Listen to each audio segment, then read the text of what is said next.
namanya politik gitu loh. Nah kalau santri nggak ada keterwakilannya, dan nanti kalau ada apa-apa santri yang nggak dapat bagian. Maka saya setuju banget Profesor Mahfud MD maju sebagai cawapres, mewakili santri, mewakili kiai. Izin Mbak Puan, sementara ini kiai betul-betul didiskriminasi, dianaktirikan. Padahal kiai itu perannya di masyarakat. Coba, maaf, siapa yang membina moral masyarakat? Sehingga masyarakat yang mau berbuat jahat nggak jadi, yang mau nakal nggak jadi. Indonesia masyarakatnya berakhlakul karimah. Ini didikan para kiai, jasa para kiai, keliling dari pelosok ke pelosok, dari kampung ke kampung. Andaikan masyarakatnya pada nakal-nakal, berbuat jahat, berbuat maksiat, ya pejabat kewalahan. Berapa jumlahnya pejabat? Izin Mbak Puan, ini kiai tapi sama pemerintah kurang dihargai.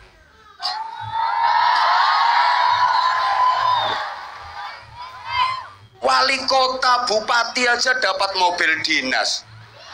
Coba, lah kerjaannya cuma tanda tangan, setempel, tanda tangan, setempel.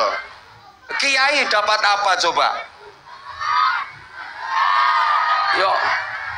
Yo teklek dinas itu. Camatnya dapat mobil dinas. Padahal camat tugasnya cuma apa? Tanda tangan, neret-neret. Pernah saya tantang, ayo camat berdiri, uraikan jasamu apa saja coba. Nggak bisa ngomong kok. Kalau langsung bersentuhan dengan rakyat, yo masyarakat. Kayak gini pejabat mau datang yo kalau ada perlu.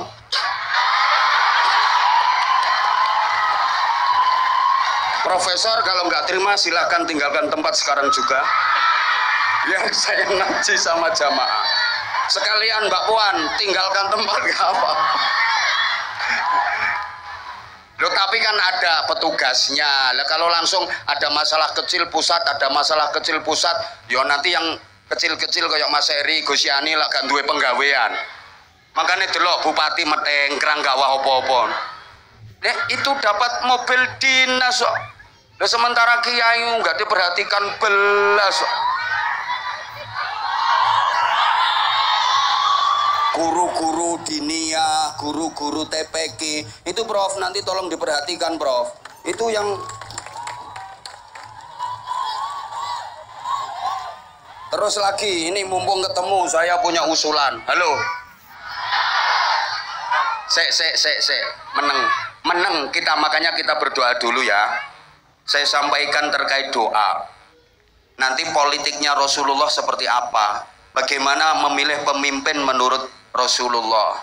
Ibarat memilih, ibarat sholat berjamaah, itu kalau makmum siapa saja boleh. Kalau makmum siapa saja boleh jadi makmum. Tidak perlu diseleksi. Siapapun boleh jadi makmum. Asal punya wudhu, memenuhi syarat-syaratnya sholat, siapapun boleh jadi makmum.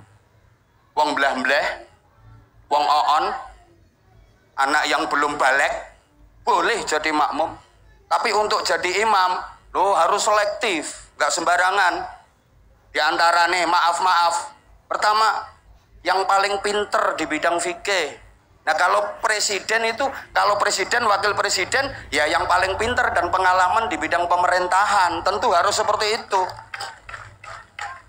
Terus, dengerin toh. Yang paling banyak faham Qur'annya. Nah ya harus ngerti hukum tata negara, macam-macam, harus kayak gitu. Nanti ada sampai pada tataran dipilih yang usianya lebih tua. Kalau gitu makanya sehingga kita berpikir Allahumma sholli ala Muhammad. Maka kita perlu berdoa memohon kepada Allah Subhanahu wa taala mudah-mudahan ke depan Indonesia diberikan pemimpin yang terbaik. Saya tanpa mengurangi rasa hormat Mbak Puan, Profesor Mahfud, kalau ada yang datang ke saya, siapapun, calon apapun, saya doanya jahat. Ya, saya doanya jahat. Misalnya, Mas Heri datang ke saya, Gus Yani datang ke saya, yang saya kenal itu. Wes toh meneng toh. Minta didoakan jadi ini. Saya doanya gini, ya Allah, Kalau memang jadinya beliau ini sebagai pemimpin membawa maslahah, manfaat dan barokah untuk umat, untuk masyarakat, jadikan beliau ya Allah. Tapi kalau jadinya beliau ini membawa madharat untuk umat, madharat untuk masyarakat, mudah-mudahan nggak jadi. Siapapun termasuk capres cawapres. Lah iya, salahkah doa saya? Ayo, profesor aja nggak berani menyalahkan, apalagi potonganmu. Nah kalau profesor misalnya, ya kalau profesor jauh lebih alim daripada saya, jauh lebih pinter daripada saya, tapi nek ceramah laris saya. Nah, memang bukan wilayahnya beliau kok. Saya diminta doa ya tak doakan seperti itu. Kalau memang Profesor Mahfud MD ini jadi wapres membawa maslahah, manfaat dan barokah untuk Indonesia, jadikan beliau wakil presiden ya Allah. Tapi kalau enggak, mafhum mukhalafahnya gitu, Prof. Ya harus nerima. Siapapun loh, saya kan tadi udah ngomong, saya bukan ahli politik, saya sama kayak panjenengan semua. Saya kayak panjenengan semua, rakyat kecil. Maka Profesor Mahfud tadi juga menyampaikan, calon yang ada insya Allah putra-putra terbaik bangsa Indonesia. Buktinya, yang lolos dan terpilih adalah mereka, dudu palikmu. Berarti mereka yang terbaik. Nah, kita memilih yang paling baik dari yang baik-baik itu. Mudah-mudahan Allah kasih kita pemimpin yang terbaik. Amin Allahumma. Amin Allahumma. Doa ini penting. Amin ya robbal. Ini pengajian, Prof. Ini nggak ada kaitannya dengan yang lain ya ini. Halo. Halo. Dalam kehidupan ini ada dua kekuatan yang dahsyat. Ada dua kekuatan yang hebat. Satu, takdir. Dua, doa. Takdir itu keputusan Allah. Takdir itu rencana Allah. Sedangkan doa adalah permohonan hamba kepada Tuhan. Doa itu janji Allah kepada hambanya. Allah berjanji, ud'uni astajib lakum.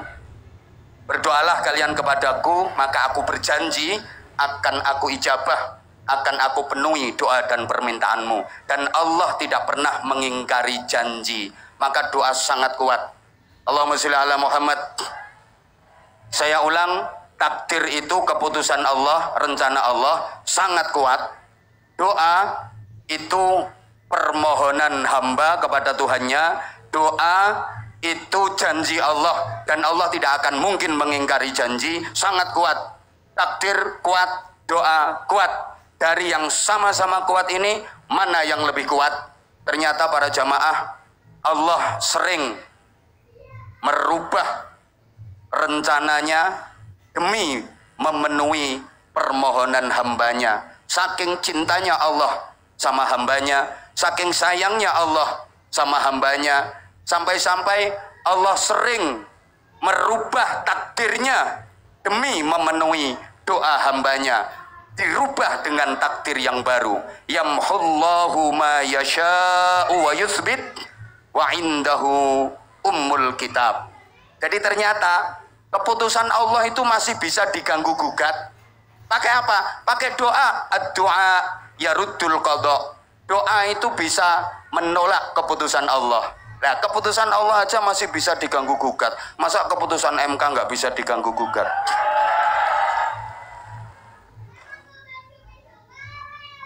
Halo, halo. Nah, gimana cara mengganggu gugat keputusan Allah? Pakai doa. Nah, kita manusia berdoa itu pas dan harus memang. Kenapa? Karena kita ini aslinya nggak bisa apa-apa. Oh, nggak semangat sih. Aslinya kita ini nggak punya apa. Semua kuasane Gusti, semua miliknya Gusti Allah. Asline menungsoku gak duwe apa-apa. Maka kalau hari ini Bapak Ibu nggak punya apa-apa, jangan sedih. Berarti sampean termasuk manusia yang masih asli. Ya asli nggak punya, memang asli tidak gablek. Kalau sekarang sampean nggak bisa apa-apa, ya jangan sedih-sedih, karena sampean termasuk manusia yang masih asli. Yang bisa apa-apa, yang punya apa-apa hanya Allah subhanahu la haula wala quwwata illa billah. Maka maaf, karena aslinya manusia ini nggak bisa apa-apa. Banyak orang yang selamat karena dia merasa nggak bisa. Sebab dia merasa nggak bisa, maka dia selalu memohon kepada yang bisa, minta bantuan kepada yang maha bisa, yaitu Allah, melalui doa. Banyak orang yang celaka gara-gara merasa sok bisa. Karena dia merasa sok bisa, akhirnya sembrono.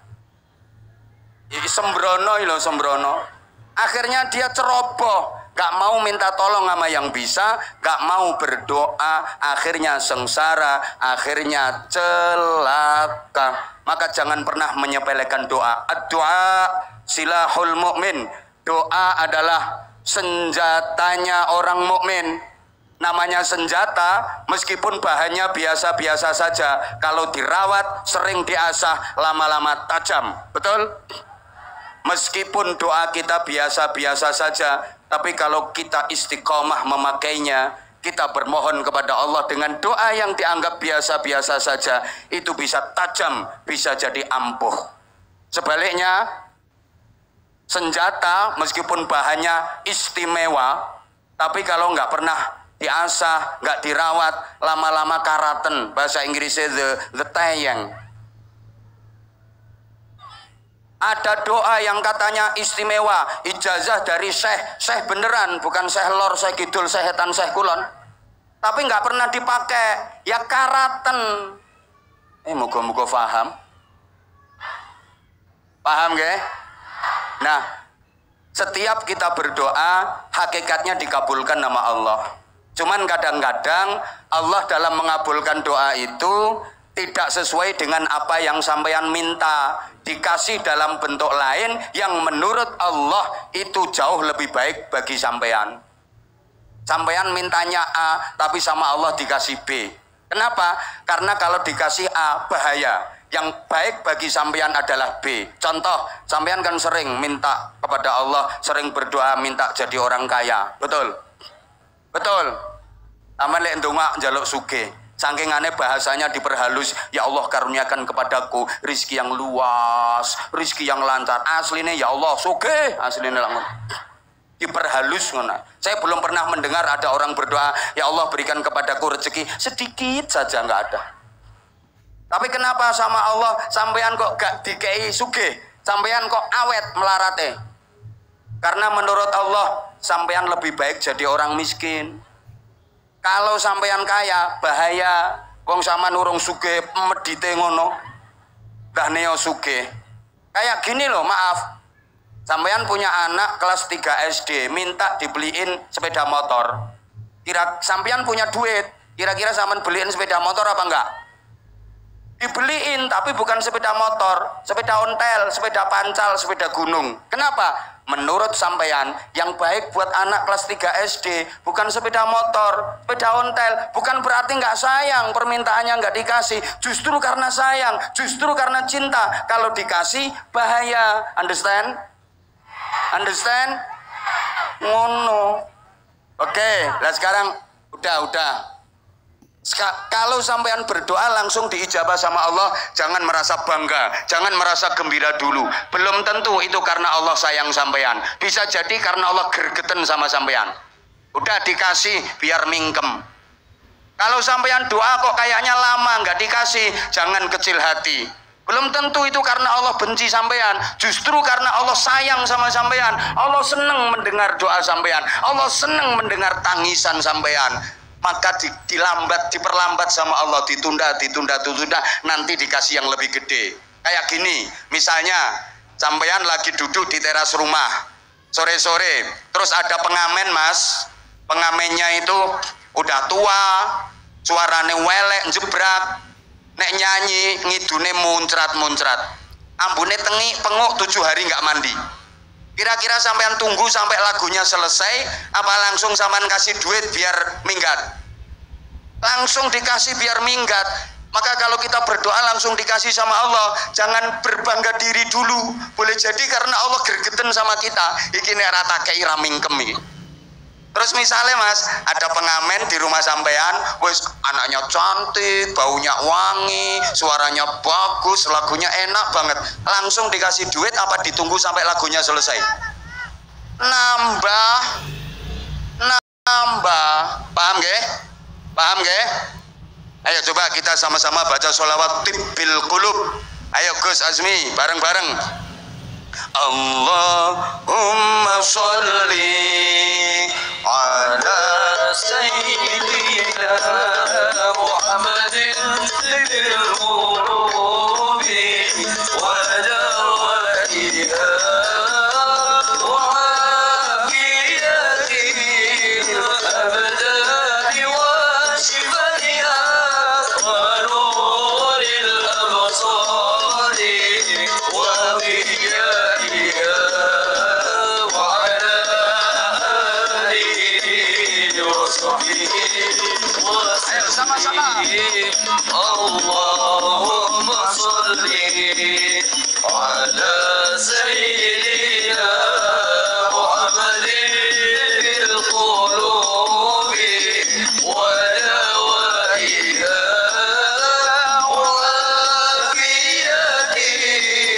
أبدان وشفيها ونور الأبصار وضيائها وعلى آله وصحبه وسلم اللهم صل على محمد